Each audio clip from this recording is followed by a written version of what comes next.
안녕하십니까. 문민명리 강의록 153번째 시간입니다. 오늘도 여전히 천간에서 간목의 어울림에 대해서 한번 알아보도록 하겠습니다. 오늘도 천간의 어울림 중에 그전에 갑을 했고요. 병정했고 지난 시간에 무기했습니다. 이번 시간에는 경금과 신금에 대해서 알아보도록 하겠습니다. 요즘에 조금 콧물 감기가 들어서 평소와는 조금 맹맹한 소리가 나오더라도 이해 부탁드리겠습니다. 오늘 네 번째 시간 천간론 간목에 대해서 네 번째 경금과 신금에 대해서 알아보도록 하겠습니다. 경금과 간목의 어울림 흔목위재입니다. 쉽게 말하면은 여기 흔이라고 하는 것은 기뻐할 흔자입니다. 이 흔이라고 하는 것은 기뻐한다 이런 말을 하지요. 나무가 기뻐하는 겁니다. 왜 기뻐하느냐? 제목으로 되기 위해서 나무가 기뻐한다 이런 말을 하는 겁니다. 쉽게 말하면은 간목은 경금을 만나게 되면은 매우 기뻐한다 이런 의미의 뜻의 설명입니다. 좋은 제목의 상이라고 말을 하고요. 그 다음에 여기 읽어보다시피 그렇죠. 간목이 가을에 태어나 경금이 희신일 경우에 물론 뭐 희신이라고 하는 전제가 깔려 있기는 합니다만은 그래도 간목이 가을에 경금을 받다 이러면은 뭐 아주 행복하다 이렇게 말을 합니다. 또 하나 살짝 더 읽어볼까요? 가을과 겨울생에 진축이 있고 지지에 진이라고 하는 글씨와 때로는 축이라고 하는 글씨가 있고 천간에 경금과 정화가 투관하면 귀격으로 동량지목이 된다. 이 말은 겨울에 때로는 이제 지지에 여기 개와 축이라 진과 축은 안에 개라고 하는 것이 살짝 숨어 있습니다. 지장간에. 그래서 개수라고 하는 물이 전혀 뭐 쓰임이 없다 정도까지는 아니고 눈에 띄게 행동을 하지는 않는데 그래도 숨어 있는데 경금과 정화라고 하는 것이 투과나면은 아주 기격이다 이런 말의 상입니다. 뭐 쉽게 말하자면은 좋은 제목의 상이고요. 좋은 제목이라고 하는 갑은 크게 말하자면은 대들보처럼 역할을 해야 됩니다. 그런데 그 경금이 어울리게 되면은 내가 잔가지를 다 쳐줌으로 인해서 간목이라고 하는 것이 좋은 제목의 상을 만들 수 있고요. 그래서 지조가 있습니다. 그래서 내가 뭘 하려고 할 때 이랬다 저랬다 뭐 잔머리를 쓴다라든가 순간순간 상황에 따라서 바뀐다라든가 이런 의미는 없고 그래도 내가 한 길을 쭉 걸어갑니다 라고 얘기할 수 있는 그런 것들이 이 간목과 경금이 어울릴 때 혼목위재의 의미가 있다 이렇게 얘기해 볼 수 있죠. 그래서 직업의 간목이 특히 겨울에 태어나고 경금이 신일 경우에는 아주 직업이 충실하고 뭐 굳건한 능력의 소유자고 금속이라든가 때로는 어떤 관청 때로는 무관의 기질도 가지고 있다라고 얘기할 수 있습니다. 뭐 이게 간목이 겨울에 출생하고 진축이 있다는 의미의 뜻은 어차피 가을과 겨울에 갑이라고 하는 나무는 단지 갑이라고 하는 걸 생각하지 마시고 큰 나무는 다 자란 나무입니다. 그런데 진과 축이라고 하는 튼튼한 물기가 머금고 있는 땅에서 크게 자라는 여건이 되는데 그 여건이 됨으로 인해서 내가 그 잘 자랄 수 있게 경금이 그 가지도 쳐주고 주변에 그 똑바로 올라갈 수 있게 만들어주는 역할을 합니다. 라고 하는 것이 경금의 작용이지요. 그 다음 대목 볼까요? 병화는 어디에 있어도 좋다. 간목이 병화가 어디에 있어도 좋다라고 하는 것은 이제 경금이 있었을 때를 얘기하는 겁니다. 경이라고 하는 것과 때로는 신이라고 하는 것은 하늘에서 내리는 설이요 우박입니다. 근데 서리와 우박이 간목을 상하게 하려고 하는데 그럴 때 병화가 그 서리가 내리는 신금을 합해주기도 하고 경금의 서리를 조금 약화시켜 주기도 합니다. 그래서 경신금이 있는데 이 칼과 도끼와 같은 것이 갑을 해치려고 옵니다만은 이 병화가 그것을 확보하거나 극행으로 인해서 그 갑이 좀 더 온전하게 성장할 수 있게 만들어준다. 이런 말의 의미겠지요.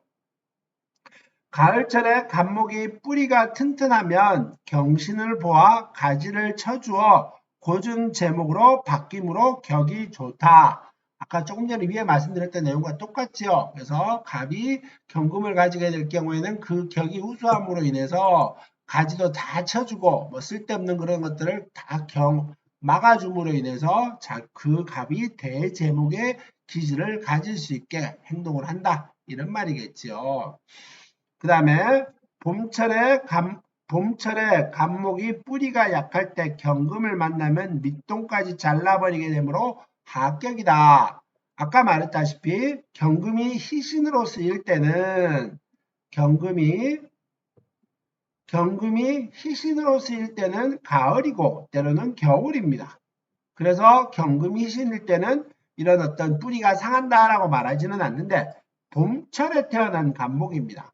봄철에 태어났다는 것은 나무가 크다 작다 이런 말을 하는 게 아니고 아직까지 물기를 많이 흡수함으로 인해서 단단한 기질보다는 좀 더 여리다 이런 의미를 말을 하게 되죠. 그럴 때 경금을 만나게 되면은 밑동까지 잘림으로 합격이 된다 이런 말을 하는 겁니다. 그러니까 갑이 봄과 여름에는 특히 봄에는 경금을 만나는 것은 조금 그렇게 좋게 보지는 않는다. 뭐 이런 의미의 설명입니다. 또 하나 보겠습니다. 봄철에 경금과 병화가 있다면은 금을 녹여 수로 만들므로 나무를 키우는 수분이 충분하게 되며 태양의 세력이 강하여 감목이라 잘 자랄 수 있는 길명으로 만들어준다. 이런 말은 아까 말씀드렸다시피 이 감이라고 하는 것이 잘 자라 올라갈 수 있게 만들어주는 것이 수분이고 그 수분은 겨울에는 쓰임이 없는데 봄, 가을에는 감목의 뿌리가 약한데 경신금의 서리가 내려줍니다. 그렇게 되면 뿌리가 상한다라고 했는데 이 경금과 봄에 경금과 병화가 같이 있습니다. 경금과 병화가 같이 있으면 어떨까요? 그 쇠라고 하는 것이 이 쇠라고 하는 것이 뚜렷하게 눈에 서리의 역할을 하고 있는데 그 서리의 역할을 하고 있는 경금과 신금을 병화가 잘 녹여서 수분으로 만들어준다라고 하는 말입니다. 그래서 길명이 됩니다라고 하는 말이 되는 거지요. 또 한 절 읽어보겠습니다. 경금은 수의 원천이며 이슬, 설이, 우박을 의미하기도 하고 때로는 도끼, 때로는 뭐 큰 어떤 작두, 뭐 톱 이런 것을 말을 하기도 합니다. 가지를 칠 때 그런 역할을 한다라고 하는 말이 되겠죠. 그래서 가지를 칠 때는 분명히 그 경금의 작용이 수분이 없는 겨울에 그 작용이 잘 일어납니다. 여러분들 나무 배보신 분 아시겠지만은 여름철에는 나무 작업을 잘 안 합니다. 그 이유는 일단 수풀이 무성하기 때문에 나무가 잘 보이지 않아서도 그렇기도 하지만은 나무가 물기를 많이 머금고 있기 때문에 그럴 때는 잘 안 합니다 라고 하는 것이 근데 이 수분을 많이 머금고 있는 봄에는 이 경금이 나무를 잘 베지 못합니다. 그럴 때 병화라고 하는 거로 해서 그 수기를 말려주는 것도 의미가 있겠다 이런 말도 되겠죠. 봄, 여름철에는 다 크지 못하고 우박을 맞는 격이니 더 크지 못할 뿐더러 결실도 없다. 전에 이제 제가 무미명리 강의로 갈 때 그렇게 설명했습니다만은 갑을 설명을 할 때 겨울에 경금을 만나면은 아주 크게 되는 나무라고 했었고요. 가을도 뭐 괜찮다라고 했었습니다. 그 다음에 봄과 여름에 만날 때는 이 경금이 나무를 베러 갈 때는 이 겨울과 가을에 태어난 경금만큼 작용이 크게 보인다라고 말하진 않았습니다. 1등은 좋은 그룹에는 속하겠지만은 1등에는 미치지 못할 것이다. 이런 경우를 말을 하는 겁니다.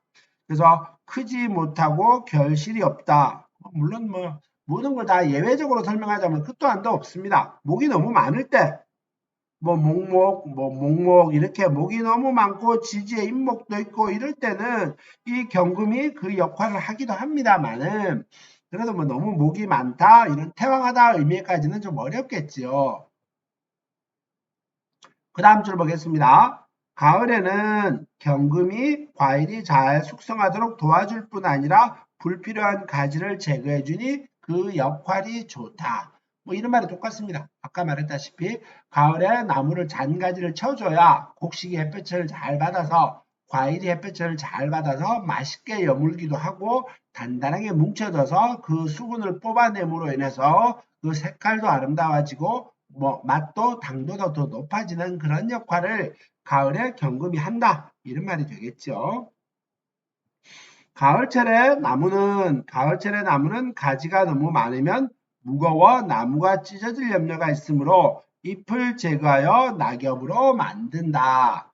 뭐 똑같은 말입니다. 가지가 너무 무거워지면은 열매가 한 나무에 가지가 뻗어서 너무 많이 매달려 있게 되면은 가지가 찢어지고 끊어집니다. 그러므로 나무가 휘기도 막 하지요. 차라리 뭐 확 끊어져 버렸으면 나무가 똑바로 서기는 할 텐데 똑바로 서 있지도 못한 상황에서 끊어져 버리는 경우까지 생기는 겁니다. 그래서 가을철에 나무가 가지가 많지 않게 경금이라고 하는 것을 잘 제어를 해주고 그래서 경금이 그 나무를 더 똑바르고 대제목으로 만드는 그런 역할을 합니다. 이런 말을 하는 것이 이 갑이 갖고 있는 의미의 특징입니다. 그 다음에 신금을 한번 볼까요? 갑목과 신금이 만날 때는 목곤쇠편이다 라고 말을 합니다. 목곤쇠편, 좀 일반적으로 듣는 말은 아니죠. 뭐 이거는 나무 목자고요. 이 곤자는 몽둥이 곤자입니다. 몽둥이를 말을 한다는 거겠죠. 몽둥이 곤이고 요거는 부술쇠입니다. 쇠다 부순다 이런 뜻이고요. 요거는 편자는 조각편자를 말을 합니다. 그래서 나무를 부수어서 잘게 쪼갠다 뭐 이런 의미의 뜻입니다. 그러니까 갑을 크게 대제목으로 쓰거나 대들보로 쓰거나 큰 기둥으로 쓰지 못하고 잘게 쪼개서 뭐 불쏘시개나 때로는 뭐 큰 어떤 기둥이 아닌 사소한 역할을 하게 만든다 이런 말입니다.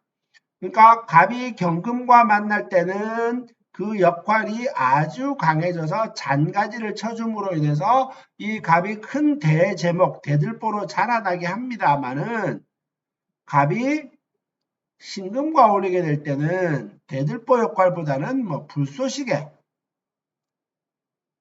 때로는 이 갑이 크게 가지를 치지 못함으로 인해서 크게 우뚝 크게 자라지 못하고 그 어떤 번성한 나무가 그냥 잡다스럽게 돼버린다 이런 말을 하는 겁니다. 위로 쭉쭉 뻗어 올라갈 때 뭐 여러분 등산가 보시면 아시겠지만은 나무가 쭉쭉 뻗어 올라가는 것들은 잔가지를 밑에서 여러 번 벌목을 잘해서 잔가지가 없이 위로 쭉쭉 올라갈 때 크게 똑바른 나무가 되죠. 근데 대충 관리 안 하고 밀림처럼 돼버리면은 나무가 옆으로 퍼지기는 합니다만은 위로는 잘 올라가지 못한다. 이런 것들도 이 목곤쇠편의 영향이다 라고 말을 하겠지요.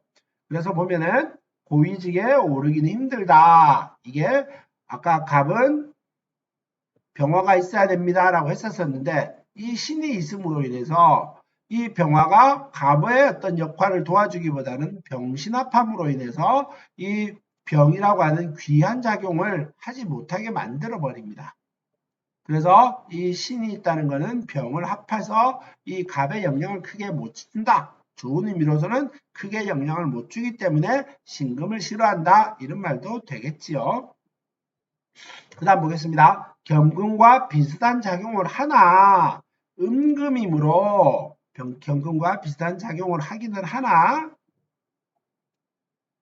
음금으로 가지를 제거하려는 작용은 덜하나 서리로서의 작용은 더욱 냉하게 작용한다. 갑목이라고 하는 큰 나무를 경금이라고 하는 큰 도끼 같은 이런 것이 와서 베어야 똑바로 자라 올라가는데 이 신금은 도끼가 아니고 칼, 면도칼 뭐 이런 느낌입니다. 작은 칼 이런 느낌이죠. 과일 깎는 칼 이런 느낌입니다. 그러니까 이 신금이 가지를 제거하려고 하지만은 작용은 덜하다. 작용은 덜하다 말의 의미의 뜻은 그 크게 있는 나뭇가지를 베지는 못하고 그냥 깔짝깔짝거리고 그걸로 인해서 나무가 똑바로 자라 올라가게 만들지는 못한다. 이런 말도 되겠죠. 서리로서의 역할은 하나 더욱 냉하게 작용한다. 쉽게 말하면은 설이 맞은 나무여서 갑목이 금방 시들어 버릴 수도 있고요. 그 다음에 결실엽 잎이 무성한 나무에서 가지를 쳐줘야 되는데 서리만 내리다가 보니 이 무성한 잎이 그냥 썩어버려서 부귀하기가 좀 어렵다. 이런 말입니다. 그렇지만 혹시 뭐 꼭 뭐 신금의 역할이 없다 이런 말은 아니고요. 뭐 여름 같은 경우에는 여름에 갑은 어떻게 말해야 될까요? 뭐 물도 필요합니다. 신금이라고 하는 것은 하늘의 설이지요. 그래서 갑이 여름에 신금이 있으면 서리가 내려줍니다. 그래서 서리가 내려주기는 하는데 이 서리는 조금 약하지요. 임까지 있다. 이렇게 되면은 이 갑이 신금과 임수의 작용으로 인해서 경금보다는 못하지만은 그래도 충분히 신금의 작용으로 부귀를 얻을 수 있을 것이다. 이런 말을 하기도 하는 겁니다. 그래서 신금이 쓰임이 없다라고 말하기는 어렵지만은 이 간목이 여름에는 신금이 있고 임수가 있었을 때는 경금과 비슷한 작용까지는 합니다.